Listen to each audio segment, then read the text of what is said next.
Students, पिछले class में मैंने यहाँ तक पढ़ाया था। अब मैं इसके आगे पढ़ा रही हूँ। चलिए देखते आगे क्या है। बहुत सोच विचार कर महाराज दशरथ ने इस संबंध में वरिष्ठ मुनि से चर्चा की। उन्हें पूरी बात विस्तार से बताई। रघुकुल के अगले उत्तराधिकारी के बारे में अपनी चिंता बताई। मुनि वरिष्ठ राजा दशरथ की चिंता समझते थे। उन्होंने दशरथ को यज्ञ करने की सलाह दी। पुत्र यष्टि यज्ञ। महर्षि ने कहा, आप पुत्र यष्टि यज्ञ करें। महाराज, आपकी इच्छा अवश्य पूरी होगी। यानी कि राजा दशरथ जो थे, उन्हें पुत्र की प्राप्ति नहीं हुई थी। एक भी संतान उनके पास नहीं थी, जिसके वजह से वो काफ़ी चिंता में रहा करते थे, जैसा कि मैंने पीछे पढ़ाया था। तो आगे जब उन्होंने महर्षि से बताया तो महर्षि ने क्या सलाह दी? पुत्र यष्टि यज्ञ करने की सलाह दी। यानी कि बोला गया कि एक यज्ञ कीजिए, जिससे कि आप ये यज्ञ कीजिएगा, जिसके पश्चात आपको किसकी प्राप्ति होगी? एक पुत्र की प्राप्ति होगी। यह यज्ञ महान तपस्वी ऋषि श्रृंग की देख रेख में हुआ। पूरा नगर उसकी तैयारी में लगा हुआ था। यज्ञशाला सरयू नदी के किनारे बनाई गई। यज्ञ में अनेक राजाओं को निमंत्रित किया गया। तमाम ऋषि मुनि पधारे। शंख ध्वनि और मंत्रोच्चारण के बीच एक एक कर सबने आहुति डाली। अंतिम आहुति राजा दशरथ की थी। यानी कि अब उसके बाद राजा दशरथ क्या किए? अब वो यज्ञ करवाए और वो यज्ञ की शुरुआत करने लगे और सभी लोग उस तैयारी में जुट गए। और इस यज्ञ की देखरेख किसने की थी? ये है तपस्वी ऋषि श्रृंग की देखरेख में ये यज्ञ हुआ था। कौन सा यज्ञ? पुत्र यष्टि यज्ञ। यज्ञशाला, ये जो यज्ञशाला है वो कहाँ थी? सरयू नदी के किनारे बनाई गई थी। इसी किनारे, सरयू नदी के किनारे ही क्या हुई थी? पुत्र यष्टि यज्ञ करवाए थे राजा दशरथ। और सभी लोग इसने क्या किए थे? इसमें आहुति डाले थे। यज्ञ पूरा हुआ। अग्नि के देवता ने महाराज दशरथ को आशीर्वाद दिया। कुछ समय बाद दशरथ की इच्छा पूरी हुई। तीनों रानियां पुत्रवती हुई। महारानी कौशल्या ने राम को जन्म दिया। चैत्र माह की नवमी के दिन रानी सुमित्रा के 2 पुत्र हुए, लक्ष्मण और शत्रुघ्न। रानी कैकेयी के पुत्र का नाम भरत रखा गया। अब देखा गया कि जब यज्ञ पूरा हुआ, यज्ञ के पश्चात क्या हुआ कि अग्नि देवता ने राजा दशरथ जो थे उन्हें आशीर्वाद दिए और उन्हीं के आशीर्वाद से किसकी प्राप्ति हुई? कौशल्या ने राम को जन्म दिया, यानी कि राम की प्राप्ति हुई। और राम का जन्म कब हुआ था? चैत्र माह की नवमी के दिन। ये बच्चों आप याद रखिएगा कि भगवान राम जो थे उनका जन्म कब हुआ था? चैत्र माह की नवमी के दिन हुआ था। रानी सुमित्रा के 2 पुत्र हुए, यानी रानी सुमित्रा जो थी उन्हें भी 2 पुत्रों की प्राप्ति हुई। एक का नाम लक्ष्मण और दूसरे का नाम शत्रुघ्न है। रानी कैकेयी के पुत्र का नाम भरत, यानी रानी कैकेयी जो है उन्होंने भरत को जन्म दिया। राजमहल में खुशी छा गई। नगर में बधाइयां बजने लगी। मंगल गीत गाए गए। हर ओर खुशी, उत्सव जैसा दृश्य। राजा दशरथ प्रसन्न थे। उनकी मनोकामना पूरी हुई। प्रजा प्रसन्न थी कि दशरथ की चिंता दूर हुई। नगर में बड़ा समारोह आयोजित किया गया। धूमधाम से आयोजन में दूर दूर से लोग आए। राजा दशरथ ने सबको पूरा सम्मान दिया। उन्हें कपड़े और अनाज और धन देकर विदा किया। देखा जाए, जब राजा दशरथ को पुत्रों की प्राप्ति हुई, उसके बाद पूरा राजमहल जो था वहाँ खुशी का माहौल छा गया। जाहिर सी बात है, जब इतने दिनों बाद एक पुत्रों की प्राप्ति होगी तो काफी ज्यादा, तब बहुत बहुत दिनों के बाद जब राजमहल में जब पुत्रों की प्राप्ति हुई तो सभी लोग वहाँ के बहुत ज़्यादा खुश हुए। इसके अवसर पे मंगल गीत गाए गए। हर जगह खुशी का माहौल, और जैसा कि लग रहा था कोई उत्सव ही मनाया जा रहा हो, वैसा माहौल वहाँ का था। उसके बाद सभी प्रजा भी प्रसन्न थी और राजा दशरथ जो थे उनकी चिंता भी दूर हो गई। और नगर में ऐसा बहुत बड़ा समारोह किया गया था। एकदम धूमधाम से हर जगह गाना बजाना चल रहा था। और राजा दशरथ जो थे उन्होंने क्या किए? कपड़े, अनाज और धन देकर सभी लोगों को विदा किया। वहाँ के जितने प्रजा थे, वहाँ के जितने भी नागरिक थे, वो सभी को क्या दिए? कपड़े, अनाज और धन देकर काफी अच्छे से विदा किए। चारों राजकुमार धीरे धीरे बड़े हुए। वे बहुत सुंदर थे। सुदर्शन यानी कहने का मतलब है कि सुदर्शन यानी कि देखने योग्य, काफी ज्यादा खूबसूरत, ऐसा खूबसूरती कि देखते ही मन मोह लेते थे। साथ खेलने निकलते तो लोग उन्हें देखते रह जाते, आंखें उनसे हटती ही नहीं थी। चारों भाइयों में आपस में बहुत प्रेम था। वे अपने बड़े भाई राम की आज्ञा मानते थे। खेल कूद में लक्ष्मण प्रायः राम के साथ रहते। भरत और शत्रुघ्न की एक अलग जोड़ी थी। और ये चारों भाइयों जो थे, ये चारों भाइयों में दो भाइयों की अलग जोड़ी और दो भाइयों की अलग जोड़ी रहती थी। जहाँ भी राम रहते उनके साथ लक्ष्मण दिखते ही थे, और जहाँ भरत रहते वहाँ शत्रुघ्न रहते थे।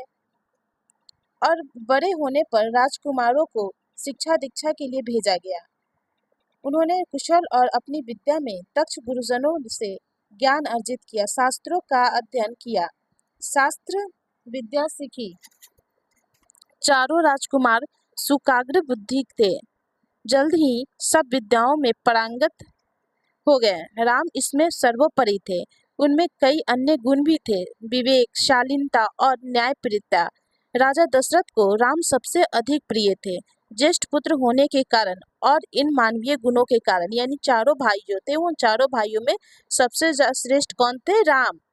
राम जो थे वो काफी ज्यादा श्रेष्ठ थे, हर गुण में भी और स्वभाव में भी, यानी विवेक, शालीनता और न्यायप्रियता में भी राम जो थे वो सर्वोपरि थे। इसलिए राजा जो थे राम को अधिक ज्यादा प्यार करते थे। राजकुमार कुछ और बड़े हुए, विवाह योग्य, नगर में इसकी चर्चा होने लगी। महाराज दशरथ भी ऐसा ही चाहते थे। अपनी संतानों के लिए सुयोग्य वधुएं, परिजनों में चर्चा पहले से ही हो रही थी। बाद में पुरोहित को भी इसमें शामिल कर लिया गया। अब क्या है कि राजकुमार अब धीरे धीरे बड़े हुए, विवाह योग्य हो गए। अब जैसे ही बड़े हुए, विवाह योग्य हुए, और पूरे नगर में चर्चा चलने लगी कि भाई अब तो ये राजकुमार बड़े हो गए, अब इन्हें इनकी विवाह होनी चाहिए। अयोध्या का राजमहल एक दिन ऐसी ही चर्चा चल रही थी, गहन मंत्रणा। तभी एक द्वारपाल घबराया हुआ अंदर आया।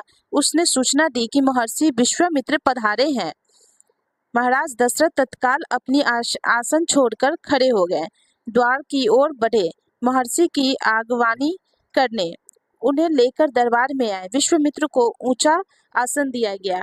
अब जैसे ही ये सब की विचारें हो रही थी, उतना ही में क्या हुआ कि महर्षि विश्वामित्र जो थे वो आ गए। और जब राजा दशरथ के पास ये संदेश पहुंची तो राजा दशरथ आश्चर्य से वो खड़े हो गए और उनकी स्वागत के लिए आगे आए। विश्वामित्र कभी स्वयं राजा थे, बहुत बड़े और बलशाली। बाद में अपना राजपाट छोड़ दिया, संन्यास ग्रहण कर लिया, जंगल चले गए। वहीं उन्होंने अपना आश्रम बनाया, उसे उन्होंने सिद्धाश्रम नाम दिया। अब क्या है ना कि विश्वामित्र भी एक समय में राजा हुए थे, और छोटे मोटे राजा नहीं थे, वो बहुत बड़े और बलशाली भी थे काफी ज्यादा। उन्होंने कुछ कारणवश राजपाट छोड़कर संन्यास ग्रहण कर लिया और वो जंगल में चले गए, और वहीं पे एक अपना आश्रम बनाए, और उस आश्रम का नाम क्या रख दिए? सिद्धाश्रम। बच्चों याद रखिएगा, क्या आश्रम रखे विश्वामित्र ने? सिद्धाश्रम।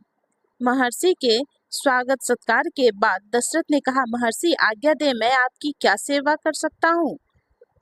आप अपने मन की बात कहिए, आपकी आज्ञा का पूरी तरह पालन होगा। अब उसके बाद जब स्वागत उनका हो गया, उसके बाद राजा दशरथ बोलते हैं कि बताइए महर्षि, बात क्या है? अपनी आज्ञा दीजिए, मुझे क्या आज्ञा है, मैं क्या सेवा कर सकता हूँ? राजन, मैं जो मांगने जा रहा हूँ उसे देना आपके लिए कठिन होगा। तब वो महर्षि बोलते क्या है कि राजन, मैं जो मांगने जा रहा हूँ ये आपके लिए तो कठिन है, आप क्या मुझे दे पाएंगे? आप आज्ञा दीजिए महर्षि, मैं उसे पूरा करने के लिए तत्पर हूँ, बिल्कुल नहीं हिचकूंगा। तब राजा दशरथ जो है वो बोलते हैं कि ठीक है महर्षि, बोलिए आखिर क्या आज्ञा है, आप बस आज्ञा तो दीजिए कि क्या मांगना चाह रहे हैं, मैं नहीं हिचकूंगा, बेझिझक आपको वो चीज दे दूंगा। मैं सिद्धि के लिए एक यज्ञ कर रहा, अनुष्ठान लगभग पूरा हो गया है, लेकिन दो राक्षस उसमें बाधा डाल रहे हैं। मैं जानता हूँ कि उन राक्षसों को केवल एक ही व्यक्ति मार सकता है, वह राम है। आप अपने ज्येष्ठ पुत्र को मुझे दे दें ताकि यज्ञ पूरा हो सके, विश्वामित्र ने कहा। अब विश्वामित्र ने बोले क्या कि मैंने एक यज्ञ किया है जिसमें काफी ज्यादा बाधा हो रही है। और वो बाधा कौन उत्पन्न कर रहे हैं? दो राक्षस है जो कि इस यज्ञ में बाधा डाल रहे हैं। और ये इस राक्षस को कोई और नहीं मार सकता है, उन्हें सिर्फ राम ही है जो कि उसे मार सकता है। और जो इसमें बाधा आ रही है, इस बाधा को दूर सिर्फ राम ही कर सकता है और दूसरा कोई नहीं।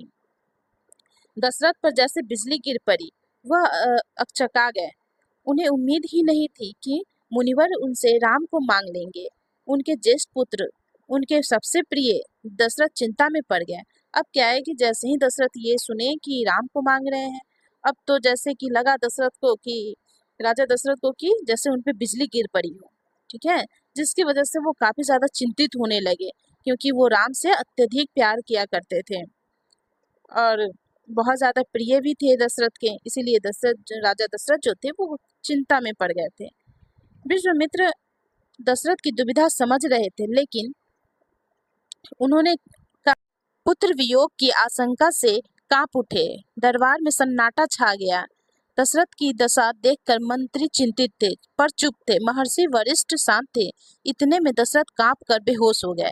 होश आया तो डर ने उन्हें फिर जकड़ लिया। मूर्छित होकर दोबारा गिर पड़े। संज्ञा सुनने परे रहे। अब क्या है ना कि विश्वामित्र भी उनकी दुविधा को समझ रहे थे कि राजा दशरथ को आखिर क्या दुविधा हो रही, क्योंकि ये दुविधा थी क्योंकि राम से अत्यधिक स्नेह हो जाना, जो कि राजा दशरथ को अपने बड़े वाले पुत्र ज्येष्ठ पुत्र से था। अब वो क्योंकि राम तो बहुत ज्यादा करीबी थे, बहुत ज्यादा प्रिय थे दशरथ के। अब विश्वामित्र जो है राम को ही मांगे, लेकिन कुछ दिनों के लिए ही मांगे, लेकिन वो सोचे कि अब ये मुझसे क्या मांग दिए महर्षि, अब इन्हें मैं मना भी नहीं कर सकता हूँ, मुझे तो ये देना ही पड़ेगा। और काफी ज्यादा लगाव की वजह से राजा दशरथ जो थे वो कांप कर बेहोश भी हो गए। और कुछ देर बाद जब उठे तो फिर से उन्हें डर ने जकड़ लिया और वो मूर्छित होकर दोबारा जमीन पर गिर पड़े। इस तरीके से बच्चों, मैं अब इसके आगे नेक्स्ट क्लास में क्लास लूंगा। इसे आप लाइक एंड सब्सक्राइब करते रहिएगा।